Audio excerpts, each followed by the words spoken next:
Mes respects à tout le monde, bienvenue dans la forge du quantum. Aujourd'hui, base numéro 9, les critères de divisibilité. Et on commence sans plus attendre par leur utilité. En un coup d'œil avisé, ils permettent de déterminer les diviseurs de tous les nombres, entiers et décimaux. Je te rappelle qu'un nombre est divisible par un autre, si le reste de la division est nul, comme je l'ai écrit noir sur blanc dans la base numéro 6, le lien est dans la description de cette vidéo. Les diviseurs les plus récurrents sont les suivants, 2, 3, 4, 5, 6, 9 et 10. Ils vont permettre de décomposer les nombres, seulement les entiers, en facteurs premiers, 2, 3, 5, 7, 11, 13, etc. On va commencer par traiter la divisibilité des nombres entiers. J'espère que tu connais bien tes tables de multiplication car elles vont être indispensables.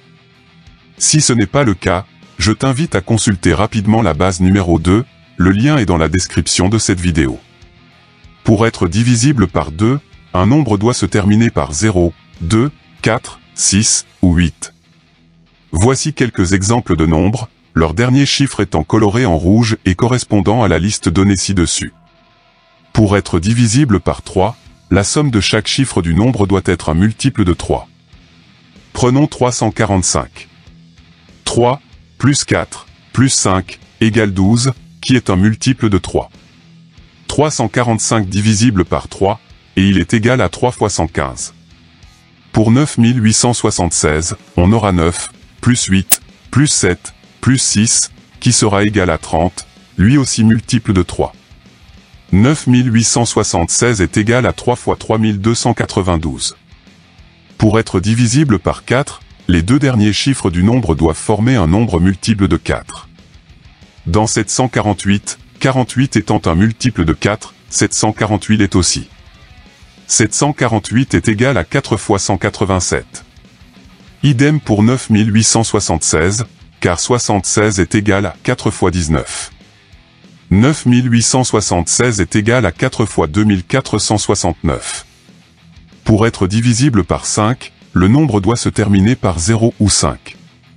Les deux exemples ci-dessous le confirment.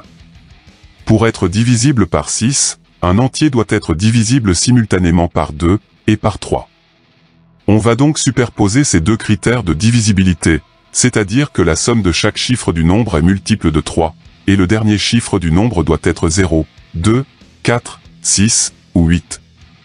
C'est le cas pour 9876, que tu as déjà vu dans la divisibilité par 3 et celle par 4, et 678.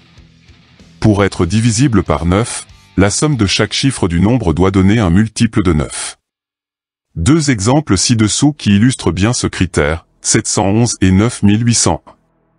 Pour finir, un nombre est divisible par 10 s'il est divisible à la fois par 2, et par 5, il doit donc se terminer par 0. J'ai quand même des élèves qui ont besoin de la calculatrice pour s'en assurer. On termine rapidement sur la divisibilité des décimaux, même si mathématiquement parlant, il n'y a pas vraiment de divisibilité sur ces nombres à virgule réelle. Il n'empêche que ça ne peut que te faire du bien de diviser des décimaux avec ton cerveau. La procédure est enfantine. Il suffit juste de transformer le décimal en entier par simple déplacement de virgule, puis d'appliquer les critères de divisibilité vus précédemment. Il ne faudra pas oublier de remettre la virgule à sa place à la fin. Prenons un exemple. 123,456, qui peut se transformer en 123 456 fois 10 puissance moins 3. Tu isoles le 123 456. Son dernier chiffre est 6, il se divise donc par 2. 1, plus 2, plus 3, plus 4, plus 5, plus 6, égale 21, multiple de 3, il se divise donc aussi par 3. Divisible par 2 et par 3, il est donc divisible par 6. 123 456 étant égal à 6 fois 20 576, 123,456 est donc égal à 6 fois 20,576, car il faut replacer cette virgule pour avoir 3 chiffres décimaux comme au départ. La base est désormais terminée. Tu as des questions?